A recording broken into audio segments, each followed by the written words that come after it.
Preview.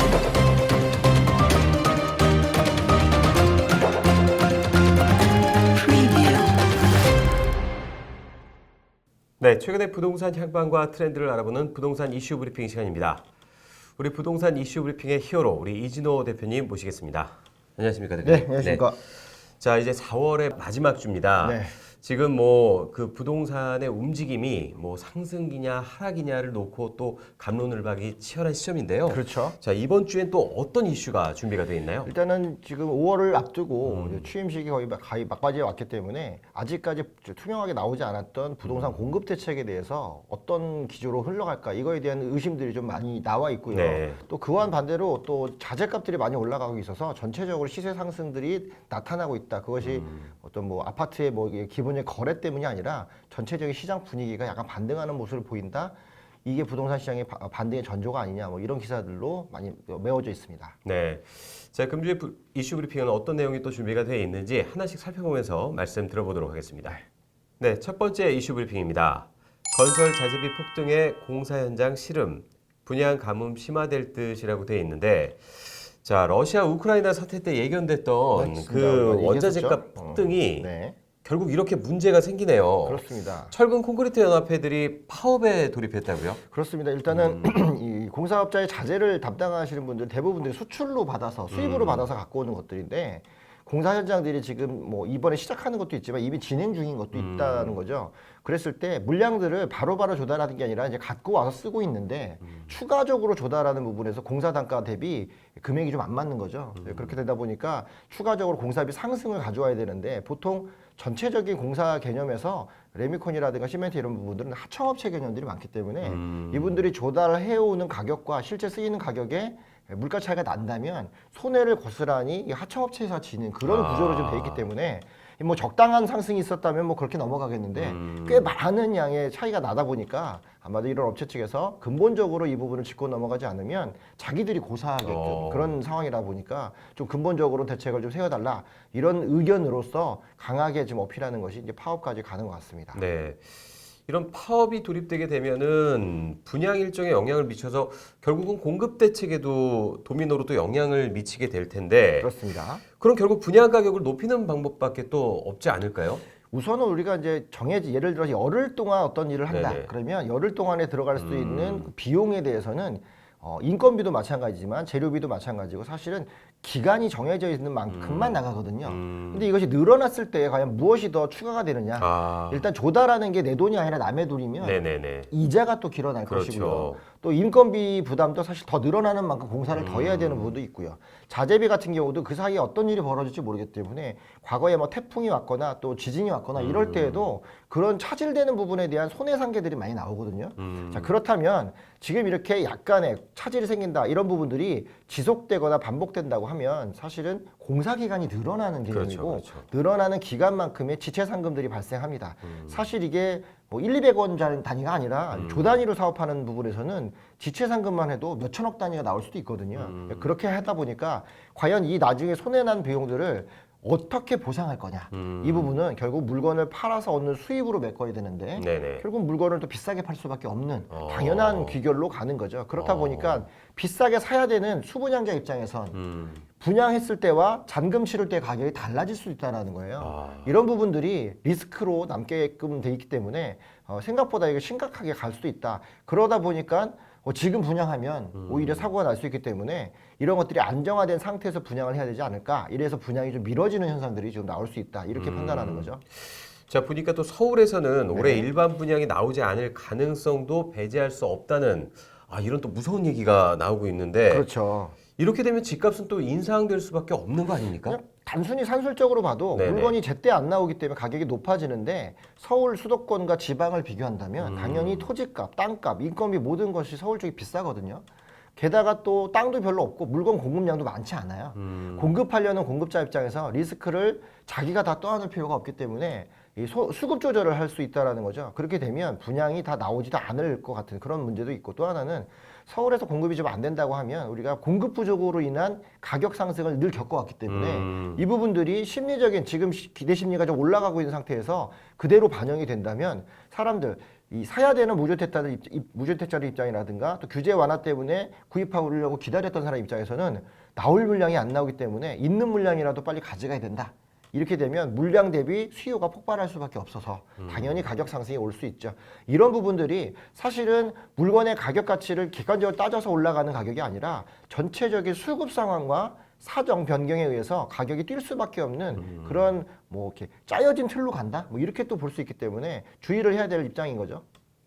자, 그리고 또 이게 분양가 상한제가 있어서 이 분양 가격을 높이는 것도 좀 한계가 있을 것 같은데 맞습니다. 이 분양가 상한제는 또 어떻게 작용을 하게 될까요? 기본적으로 분양가가 높지 않게 하기 위해서 분양가 상한제를 만들어 놓은 건데 이것 때는 조절이 가능할 때나 가능한 문제거든요. 근데 이 조절이 정책적인 조절이 아니라 지금처럼 재료비 자체부터 원가 자체부터 달라지는 상황이라면 물건 가격 자체가 달라지기 때문에 위에서 누를 수 있는 한계가 있다는 거죠. 어차피 이번 새로운 정부 들어오면서 분양가 상한제에 대해 손질 예고를 했었고 그만큼 가격이 많이 상승해온 상태에서 이렇게 재료비까지 올라간다고 하면 인위적으로 가격을 낮추겠다라는 정책적인 측면이 퇴색될 우려가 크다는 거죠. 아마도 손을 충분히 봐야 될 것 같고 이 손보는 과정에서 분양가가 어쩔 수 없이 올라갈 수밖에 없는 이 분양가에 올라가는 것들은 재료비 문제고 여러 가지 문제가 있지만 인식적인 차원에서는 일단 최초 분양 가격이 올라갔다는 얘기는 시세가 그 위로 올라갈 수 있다. 이것을 동반하기 때문에 누구나 이 정도는 상승하겠다라는 갭 차이를 알 수 있죠. 물론 가격이 고점인 거는 다른 문제고 그 이상으로 시세가 형성될 수 있는 여직을 위에서 내리는 게 아니라 밑에 있는 하단에 있는 분양가부터 올릴 수밖에 없는 현상이기 때문에 사실은 인위적으로 가격이 좀 올라갈 수밖에 없다. 현실적으로, 그러니까 현상적으로도 올라갈 수밖에 없다. 이런 것들을 예측하셔야 된다고 봅니다. 네, 두 번째 이슈 브리핑 살펴보도록 하겠습니다. 소규모 단지 아파트 매입 급증, 상대적으로 저렴이라고 되어 있는데 네. 자, 대단지로 인해서 외면받았던 소규모 단지까지 매입이 급증하고 있다고 하는데 아무래도 그 가격이 저렴하기 때문이겠죠? 그렇죠. 이제 대단지와 소규모 단지 기준에서 대단지가 가격이 좀 더 많이 올라가는 거 이런 것들은 수요층이 그만큼 탄탄하다는 거죠. 최근 3년 동안 가격이 올라오면서 주로 대단지 위주로 가격 상승이 높아지는 걸 보고 모든 수요층들이 그런 쪽을 접근했다고 한다면 이제 남은 것들은 소형 단지인데 사실 우리가 단지가 아파트 단지가 작다라고 하면 들어갈 수 있는 관리 비용이라든가 또는 거래할 때 거래량들에서 차이가 난다는 거죠. 네. 그래서 손쉽게 거래, 환금성에 대한 부분을 좀 약화시킬 수 있는 게 단지의 규모인데 지금은 이제 이런 단지도 없다라는 거예요. 추가적인 공급이 없는 상태에서 대규모 단지가 이미 올라갔다면 이 공급을 뛰어넘지 않는 이상 소비자 입장에서는 가장 눈높이로 찾을 수 있는 것 중에서는 가격대가 아닌 단지의 규모가 작은 것들 위주로 간다는 거죠. 또 이 안에는 어떤 게 있냐면 5억이 오른다, 10억이 오른다 이런 개념들은 이미 한번 지나갔고요. 네네네. 지금은 몇 퍼센트가 오를까? 이 상승률의 기준으로 본다면 소형 단지나 대형 단지는 상승률은 비슷합니다.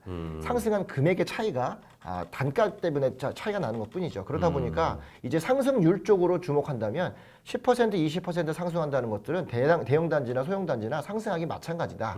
그러기 위해서 가격적인 부담이 좀 낮고 상승률은 비슷한 소형 단지 쪽으로 먼저 선점을 하는 그런 모습들이 보이는데 역시나 이 역시도 가격이 올라갈 수 있는 그런 상승장의 바닥에 반등을 쳤다라고 생각을 하니까 최근에 나온 거래량 중에 이런 부분들이 좀 눈에 띈다 이렇게 보겠습니다. 네.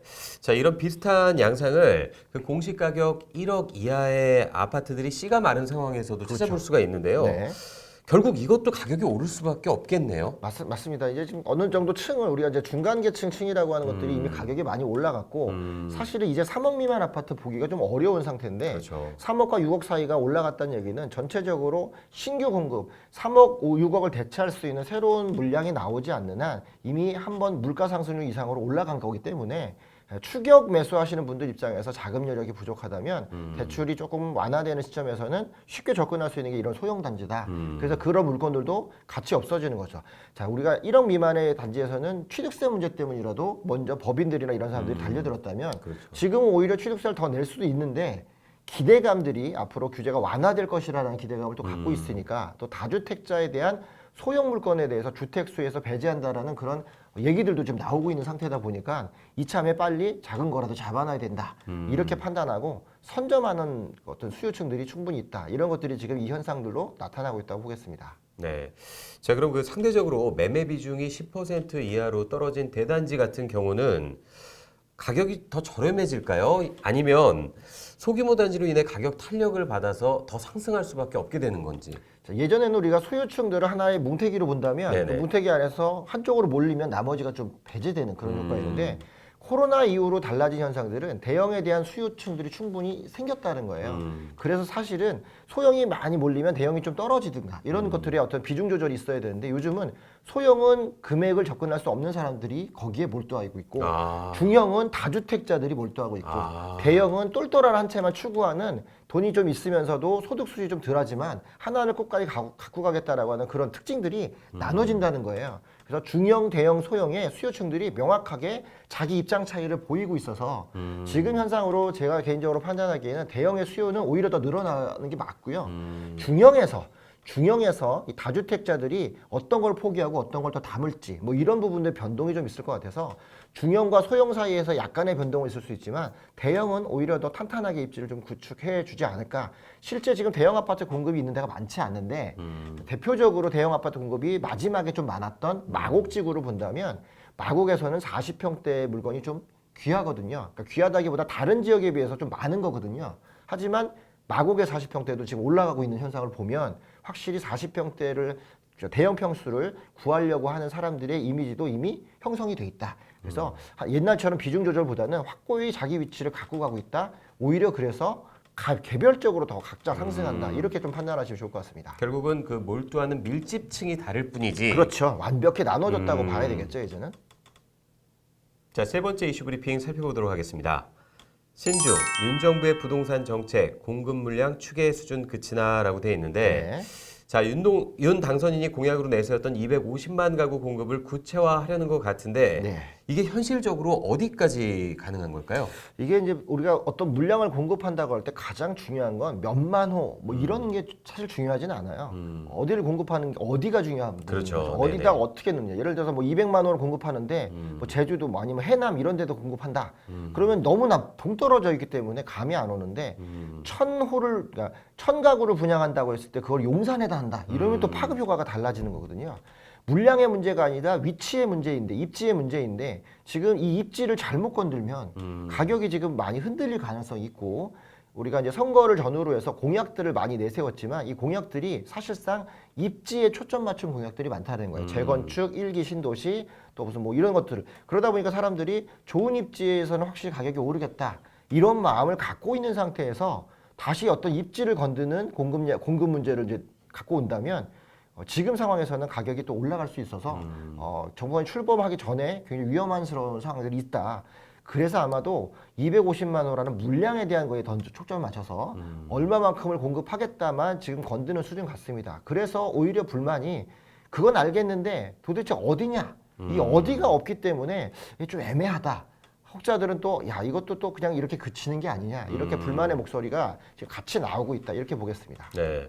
말씀하셨듯이 결국 중요한 건 어디에 공급을 하느냐가 제일 관건인데 네. 이게 아직까지 논의 중이라고 하고 네. 목표 물량도 아직 확정적이지는 않은 것 같은데 맞습니다. 뭐 또 수정된다는 얘기가 있던데요. 맞습니다. 일단은 지금 계속 지켜보고 와서 보니까 인수위 안에서 있는 부동산 정책이 사실상 정책을 다루는 어떤 교수님들이라든가 전문가들 들어가 있지만 확실히 도시계획을 다루는 사람들이 좀 없어요. 도시계획 전문가 입장에서 본다면 사실은 어느 위치에 공급을 해야 된다는 게 정확히 나와줘야 되는 건데 지금은 그 위치를 특정 잡기가 없고 분과위원회들인가 이런 쪽에서 도시계획 전문가로 들어가서 계획적인 어떤 안을 만드는 쪽이 아니다 보니까 약간 겉을 좀 돌고 있다. 겉도름이 좀 많다. 뭐 이렇게 좀 볼 수 있는데 아마 그런 것 때문에 물량만 내놓지만 이 물량으로 그냥 대충 얼버무릴 수밖에 없는 그런 위치가 돼 있는 거고 구체적으로 입지가 어디가 나왔다 한다면 사실 지금 분위기에서는 심리적으로 반등하는 선이고 새 정부가 들어오기 때문에 아마 새 정부가 부동산 이 과제에 대해서 6월 1일 날 선거 전에 이런 것들에 대한 부담이 확실히 있다라는 게 오히려 반증된 그런 모습이라서 당장은 이런 것들이 나오기 어려운데 계속 뒤에서 이렇게 밀어보는 사람들이 있기 때문에 이래서 물량이라도 내놔야 되지 않을까 이런 거에 고민들이 좀 많은 것 같습니다. 자, 보니까 또 규제 완화 또한 명확하게 제시되지 않을 것 같은데 뭐 하나 제대로 확정된 거 없는 지금 이 상황에서 공급 대책이 과연 제대로 이루어질지가 또 관건이거든요. 그렇죠. 저희가 뉴스 브리핑을 지속적으로 계속 해오면서도 여러분들이 꾸준히 보셨던 분은 느끼겠지만 계속적으로 있다 하지만 명확한 게 안 나오죠. 그게 물론 우리가 얘기하기로 앞선 정부에서 너무 가격이 올랐고 그런 것들이 정책이나 이런 게 잘못돼서 올랐는데 새로 바뀐 정부는 그것을 완화해 주겠다라는 공약을 갖고 당선된 분들인데 실제 완화해 주려고 보니까 너무 빨리 시장이 반응한다는 거예요. 자기들도 부담이 많이 있겠죠. 하지만 그렇다고 해도 우리 예측 가능성이라는 걸 네. 통해서 정부가 정책이 어떻게 흘러갈 것이다라는 걸 줘야 다른 여러 가지들이 같이 맞물려 움직이는 건데 이게 상승하는 것 자체만을 두려워해서 자기들이 하겠다는 정책까지 얼버무리면서 지금 벌써 인수위 단계 고치는 작업까지 간다면 이거야말로 말 바꾸기가 되기 때문에 오히려 시장의 불신을 더 조장하지 않을까 이렇게 좀 우려되는 면이 있습니다. 그래서 사실은 조금 더 구체적인 안을 내놔도 시장에서는 이미 완충 장치가 충분히 될 수 있을 건데 어차피 저희가 알지 않습니까? 법으로 바꿀 수 있는 건 할 수 없을 거다라는 걸 예측하고 있기 때문에 그렇다면 정부가 들어섰을 때 바꿀 수 있는 좀 단순한 것들에 대한 명확한 규칙이 나와줘야 되는데 아직까지 이 부분에서도 혼선이 많은 것 같고요. 상대적으로 여기를 컨트롤할 수 있는 이 정부도 부동산을 컨트롤할 수 있는 컨트롤 타워가 명확하게 없다. 이런 것들이 속속 드러나는 그런 모습이라고 보겠습니다. 네, 마지막 네 번째 이슈 브리핑 살펴보도록 하겠습니다. 네. 일기 신도시 안전진단 폐지 공약 물 건너가나 인수위 집값 상승 기조의 속도 조절이라고 돼 있는데 자, 일기 신도시 집값이 다시 상승장으로 돌아서면서 네. 이게 중장기 국정과제로 추진될 전망이던데 네. 어떻습니까? 자, 우리가 앞서서도 매번 얘기해왔지만 일기 신도시 재건축 특별법이라는 건 법을 바꿔야 되기 때문에 쉽지 않을 거다. 이런 걸 가지고 부안해동에서 일기 신도시 지금 투자 들어가는 거 위험하다라고 몇 번을 강조했는데 이미 벌써 분당과 일산들이 오르고 있단 그렇죠, 말이에요. 그렇죠. 이분들은 잘라서 듣는 거죠. 일기 신도시 특별법으로 재건축 한대 이렇게 들었는데 이 특별법이 그냥 나올까 이게 이제 문제가 있는 건데 자 이러다 보니까 또 최근에 나온 또 서울시 정책만 서울시의 어떤 조치만 보더라도 이미 재건축으로 할 수 있는 지역을 토지거래 허가를 연장했단 말이에요. 자, 이 뉘앙스는 재건축은 해야 되는 게 맞다. 안전진단을 좀 완화시킬 거다. 하지만 그 시기나 그 때를 맞추는 거는 당장은 못 한다는 걸 알고 있는데 사람들은 너무 빨리 반응을 한다는 거죠. 이분들도 그런 것들이 좀 부담스러워 하는 거고 어떻게 보면 재건축 일기시대 특별법은 법을 제정하는 부분을 초점을 맞춘다면 지금 의석수가 바뀔 때나 가능한 문제예요.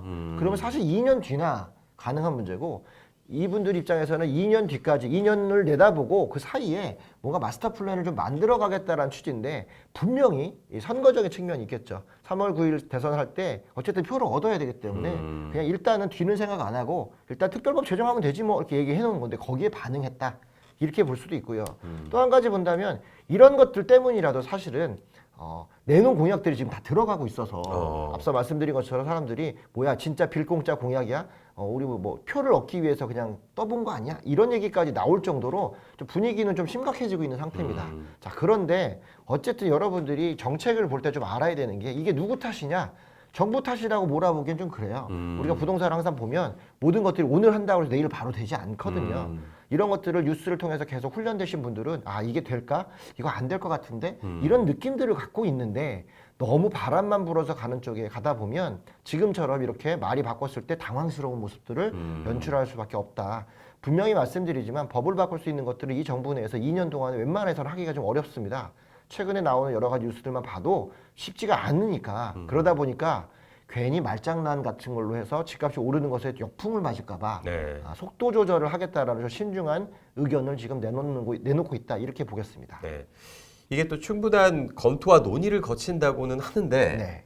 정부 입장에선 결국 집값 상승이 다시 시작되니까 이거 당장 못 건드리겠다는 얘기 아닙니까? 맞습니다. 바로 반응이 오기 때문에 뭐 신도시가 바로 뜨기 때문에 야 이러다 보면은 앞선 정부와 똑같이 되는 게 아닌가 이렇게 하고 있고요. 또 하나는 말씀대로 속도 조절하는 거는 좀 마스터 플랜을 좀 길게 가져가겠다라고 했더니 그러니까 반발이 나온다는 거죠. 그때 오늘 뉴스에는 안 담겼지만 바로 직전에 오다 확인한 뉴스에 보면 그런 뉘앙스는 아니다. 우리가 하겠다. 근데 이렇게 그냥 중장기 과제로 가겠다는 건 언어 표현이 잘못됐다라고 바로 또 인수위에서 반박하는 기사들이 있었단 말이죠.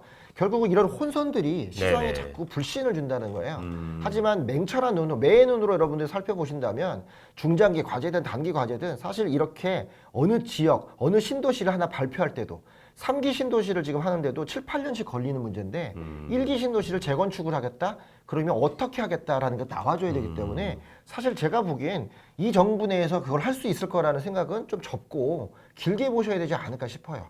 어느 날 예를 들어 2년 뒤에 표가 바뀌어서 다수당의 의석을 차지해서 그때 특별법을 바꾼다고 해도 마스터 플랜이나 도시계획을 세우는데 1, 2년씩 걸리기 때문에 사실 이 윤 정부가 끝날 때까지도 일어나지 않을 수도 있는 일이다. 자, 그렇기 때문에 이런 거에 부안해동하면 안 되고 오히려 우리가 앞서서 봤던 뉴스들 중에서 소형 평형들에 대한 문제들, 원자재 값의 상승의 문제들 이런 것들을 가지고 공급이 확실히 부족하겠다라는 해안을 갖고 될 수 있는 지역의 물건들을 선택해서 선점하는 그런 투자 방식으로 초점을 맞추셔야만 가능하지 이렇게 그냥 전체적인 공약만 가지고 들어가는 투자는 되게 위험하다 이렇게 말씀드릴 수 있습니다. 자, 근데 이게 참 아이러니하게도 1기 신도시 재정비가 상당 기간 또 소요가 된다면 네. 앞서 말한 공급 대책에 또 차질이 생길 수밖에 없는데요. 그렇죠. 이렇게 되면 또 물량이 부족해지는 사태가 또 올 거고 네. 이러면 앞으로의 집값 전망은 또다시 상승할 수밖에 없는 거 아닙니까? 그렇습니다. 여러 가지 뭐 집값이 올라간다, 떨어진다 사람들의 얘기들이 많이 있는데 이렇게 그냥 몇 가지 단서만 가지고 간단하게만 먼저 살펴본다. 뭐 디테일한 면들은 또 바뀔 수 있지만 우리가 수요 공급 법칙만 기본으로 봐도 공급이 충분히 있고 수요층이 충분히 있어서 가격이 형성된다면 상관없지만 이 중에서 어느 하나만 모질라도 불균형이 생기거든요. 그렇죠. 자, 가격의 상승은 불균형에서 가져오는 거지. 이 불균형이 안 생긴다면 가격이 굳이 막 폭등하거나 그럴 문제는 없다라는 거죠. 지금까지 가격이 폭등해서 고점이다라는 인식은 있어요. 그 인식은 기대 심리가 더 이상 오르지 않을 거야 이런 기대 심리가 있었기 때문에 멈춰 있다고 보면 또 규제가 좀 많았기 때문에 하지만 최근에 기대 심리가 살아나고 있고 또 전체적으로 경기 상황이 옛날같이 크게 막 잘 되는 그런 상황은 아니어서 코로나 이후에 좀 복잡한 상황이긴 하지만 어쨌든 인플레이션에 의한 물가 상승률만큼의 주택가격 상승들은 좀 나오고 있다. 그렇다고 본다면 결과적으로는 집값이 더 떨어진다 이런 것들은 일부 지역에 물량이 많이 쏟아지는 단기간 예를 들어서 뭐 어느 지역에서 아파트 공급이 지금 입주장이 펼친다고 하면 그 펼쳐지는 입주장 그 주변 지역에서는 전세값이 흔들릴 수 있다는 거예요. 자, 전세값이 흔들리면 매매값이 당연히 좀 흔들릴 가능성이 있지만 지금 장에서 그렇다고 그게 오래 간다? 이런 건 아니라는 거죠. 이미 비싼 재료비와 이런 것들이 다 해소되기 전까지는 공급이 늦어지면 있는 것만 가지고 또 해야 되기 때문에 결국은 늘어나지 않는 공급에 대한 리스크는 항상 존재한다. 제가 보기에는 그런 부분에서 우리가 여러 가지 뭐 집값이 하락 농자든가 상승 농자들이 있지만 그냥 액면으로 재료만 보더라도 지금 재료가 부족하기 때문에 나올 게 없으니 당연히 가격을 높게 갈 수밖에 없는 그런 형편이고 그 높게 가야 시공사들도 돈을 벌고 시행사도 벌기 때문에 또 수분양자들은 그렇다면 비싸다면 기왕이면 더 좋은 데 사겠다. 나중에 더 오를 수 있는. 그래서 차별은 분명히 나온다. 차별은 나오지만 가격이 쉽게 떨어지는 그런 장은 아니다. 이게 실제 공급과 거래가 많이 돼서 그러는 게 아니라 그냥 상황 자체가 바뀌었다. 판이 바뀌었다. 이렇게 좀 판단하시면 조금 더 이해가 편하실 것 같습니다. 자, 그럼 이제 또 전세가 이제 만기가 되고 네. 당장 또 살 집이 필요한 실수요자들의 입장에서는 네. 지금이라도 집을 사야 되는 겁니까? 아니면 어떻게 조금 더 지켜봐야 하는 겁니까? 저는 이렇게 생각합니다. 지금 이 정부에서 추진하는 목표가 일단 무주택자들과 그리고 1주택에서 갈아타는 분들, 좋은 걸 좀 갈아타는 분들은 사실 규제가 조금 완화되면서 지금처럼 공급이 부족할 때 이때 사두는 게 훨씬 좋죠. 지나고 나면 가치가 더 높아지는 건 맞습니다. 그런데 다주택, 특히 3주택 이상인 분들은 오히려 현금을 좀 더 보유하는 게 좋을 수 있는 그런 부분. 너무 물건으로만 갖고 있으면 안 되기 때문에 그래서 양도세를 완화해 준다라는 그런 규정이 있을 때 자기 자산을 좀 리밸런싱을 해서 굳이 끝까지 가져가지 않아도 될 그런 자산들은 지금이라도 던져서 빨리 소화를 시켜서 현금화하는 것이 훨씬 더 좋다고 보고요. 또 이런 것 있습니다. 투자자 입장에서 봤을 때 개인적으로는 일시적 1주택, 뭐 무주택 뭐 이런 것보다 저는 다주택이 훨씬 더 지금 같은 시대에 살아가기가 훨씬 더 좋다. 세금을 조금 더 낸다고 하더라도 다주택으로서 얻는 혜택이 훨씬 더 많을 수도 있기 때문에 최소한 저는 2주택까지는 가져가는 게 맞다라고 보고요. 3주택은 선택의 문제고 1주택이라면 더 가져갈 거냐 덜 할 거냐의 문제에서 좀 더 좋은 집으로 간다라는 그런 뭐 양호한 주택의 선택들 이런 것들을 한 번쯤 노려볼 만하고 무주택자라면 지금 들어가셔야죠. 언제까지 계속 이렇게 시대만 탓하고 있을 게 아니라 정확하게 자기가 주택을 갖고 자본주의 사회에서 살아갈 수 있는 마인드를 갖추려면 무리하지 않는 선에서 충분히 자기 능력을 발휘해서 갈 수 있다면 주택을 갖고 가는 게 지금의 좋은 이 인플레이션 시대를 같이 넘을 수 있는 그런 부분이다. 이렇게 좀 판단합니다. 필요에 의해서 무주택자분들은 꼭 정말 필요하신 분들만 네. 금매라든지 이런 물건을 좀 잘 잡으셨으면 그렇죠. 하는 좀 바람입니다. 네. 네. 네, 4월 마지막 주의 이슈 브리핑이었습니다. 저희는 새롭게 시작되는 5월 또 색다른 이슈 브리핑으로 여러분 찾아뵙도록 하겠습니다. 시청해주신 여러분 감사합니다.